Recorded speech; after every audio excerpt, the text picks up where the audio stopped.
Hey guys, welcome to the question and answer segment on the 360 Daily Show on Spice TV. Still your girl, Adeze Adoaka, and joining us today is superstar Omizzy. Oh my goodness. When you walked into the studio, the first thing that I noticed was your hair. Because I've never seen a hair like that. Yes. So this is very different. Yeah, tell us about it. How did this come about? So it came about for like my video shoot. I was having this video shoot with Zlatan. That's the remix for Down for Driver. And the guy shooting it, his name is Alien, and he was like, okay, he wants something that's gonna make me stand out and look different. Then I did it first, and I was like, I was like, what kind of style is this?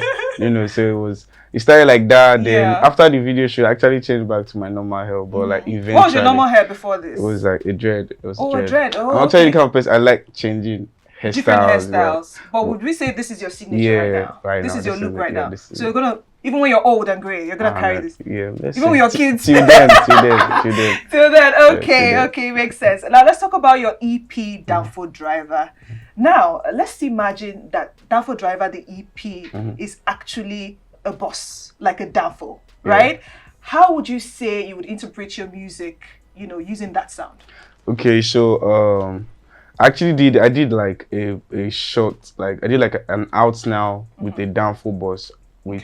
So the idea is for is like saying the Danfo Driver bus is a bus that picks up different kind of people, young, old, bankers, non-bankers, for every reason. So it's giving you the idea of like this EP is entertaining everybody inside of it. Like the body of work of the song itself is for everybody. There's song for young, there's song for old, there's song for Gen Zs, there's song for somebody that's quiet, So that's the idea of like Down for Driver. I think I absolutely love it. I love the fact. I don't know. The idea is just very intriguing to me. Some people don't actually like think outside the box, but this is actually totally different. And I really love, the story behind, your EP. Now, talking about the story behind your EP, what experience have you ever had in a Danfo bus before that shaped your music? Danfo bus is full of like crazy things. I'm telling you. Like there's some certain kind of things that you don't expect that will happen. Danfo drivers are one very special woman being. Even if you are driving on the road and you see a Danfo bus, it's like they didn't get road. I'm telling you, actually they're in charge. Especially here in Lagos. So it's like there's nowhere like a Danfo driver would want to move that, like even on the road, you not give them the respect. So that's the idea. So the Danfo bus, the Danfo driver, I've had experience growing up because I grew up from Surulere, and all my life I had to use Danfo. Going to school. Right now, do you still take Danfo though? I do for fun. Yeah, I know it's for fun because Of course. There's an upgrade now, so it's like. So now it's for fun. So like if I'm going to do a tour, if I'm going to do like a campus tour, I'm going to have a Danfo bus. That'll be interesting. I think people would love to see that. Yeah, do you understand? So I want to build the idea, like I really want that idea to be sold out to everybody to understand that, okay, this guy really like he knows what he's trying to like see and what I'm trying to capture. Story. Okay, it makes a lot of sense. Love that. Now let's talk about you and Zlatan on the Danfo Driver remix. What was it like working with him, and how do you think he elevated or boosted the track? Well, working with Zlatan came like out of nowhere.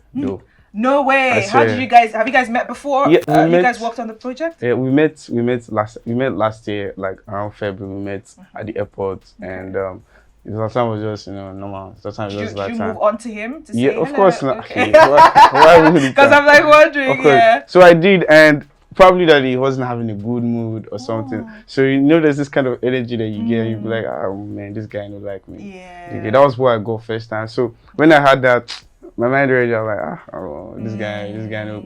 So I just told my colleague, because it was me and my colleague that was at the airport. I was like, since this guy don't like me, not even knowing that we're going to have like a feature together, a remix together, and he's going to love like my work and everything. So like I didn't even tell him all these things. Like I didn't say it to him. I just left that in the past. But we came. So how it happened was with my boss, like my label. So like we're having a couple of meetings. Like how can we grow? How can we take this project? So at that point, we're like, okay, who can we put on this song? Who can we? We actually had another song entirely. I was just like, okay, I think someone had connections with us, and let's just let's just reach out and see what he's going to say. So he came around, listened to my song, and he was like, wow, that he wants to jump on Down for Driver because he can relate to the story. And, like, if you're from Lagos, like, you definitely have that background settings of, like, the Down for Driver and so many chaotic things that's happened.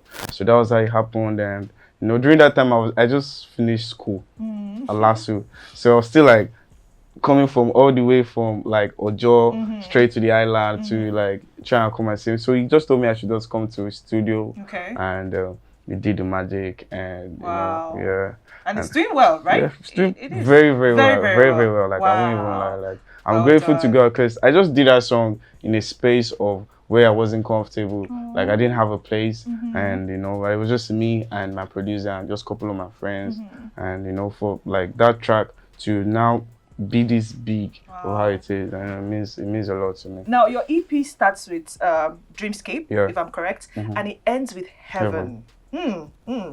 Now, what's the story between these two tracks? Is there like a deeper message behind of course. it? Because, there's a very deep. There's a very, very deep message. So Dreamscape is a song that when you listen to it, like it just like it calms your nerves and it just takes you through real life, like reality and like things that you've been through, and that's what Dreamscape is about.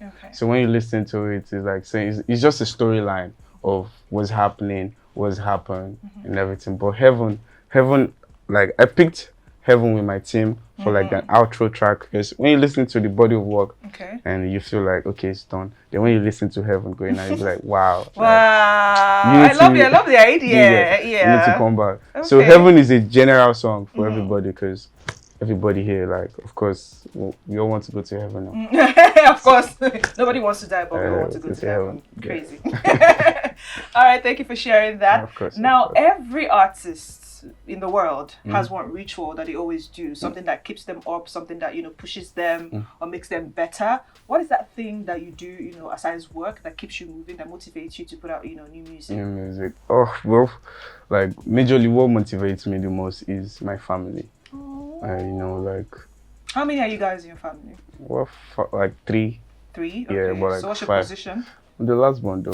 See, I could tell from your baby face. You have this very sweet baby face. One can tell. Okay. So I'm the last one, and like my family is very special to me, and like we've been through some very, very weird things, and I just want us to have a better life. I want us to be somewhere that like we've never even imagined of, and I want like my new family coming up, to have a very good life and be like, I know that I did something, like I changed. Like the legacy you get. So. Talking about family, this one you're already talking about a family that is coming up. Are you seeing any woman right now? My dear, Hey, girls, run away from Omizzy. Please don't run away. I'm a very calm guy. That's what you just told us now. I'm just supporting MTN now. What do you mean? Everywhere you go, that's crazy. So if Down for Driver was played 10 years from now, what do you want people to remember it for? Well, 10 years from now is a whole lot. I want people to remember Down for Driver as the starting point of, my career, and anything can happen, and a lot definitely has happened like from now to 10 years. We're hoping for the future, we're hoping for great things, but I just want everybody that's watching this to remember this as a starting point. That's Down for Driver. Wow, starting point. Oh, I'm so emotional. I'm so emotional. Now that the EP is out, what's next for your journey? What do you expect to see in the next 5 years, in the next 10 years? The next 5 years, in the next 10 years, I want to, take another step to like taking the Afrobeats to another dimension. Like we've covered a couple of dimensions in the world, but the world is still big enough for like. You think you're ever going to, hip hop? You think you ever do R&B? You think you ever try that? Well, you'll be surprised. I know, right? Because anything can happen. You never know. Yeah, actually. Yeah. So I just want to spread out the wings of Afrobeats. Like go into places that people have not gone before, do things that have not been done before. Trust me, there's a whole lot of things that have not been done before. So that's what I have in mind, and that's what I know is going to make me stand out, differently and niche a very good niche. Yeah. So okay, fantastic. I had so much fun asking you these questions. You are so calm, so cool. Oh my gosh, love you. Thank you. All right, guys, we had Omizzy on the question and answer segment. We're going to take a quick break and we'll be right back.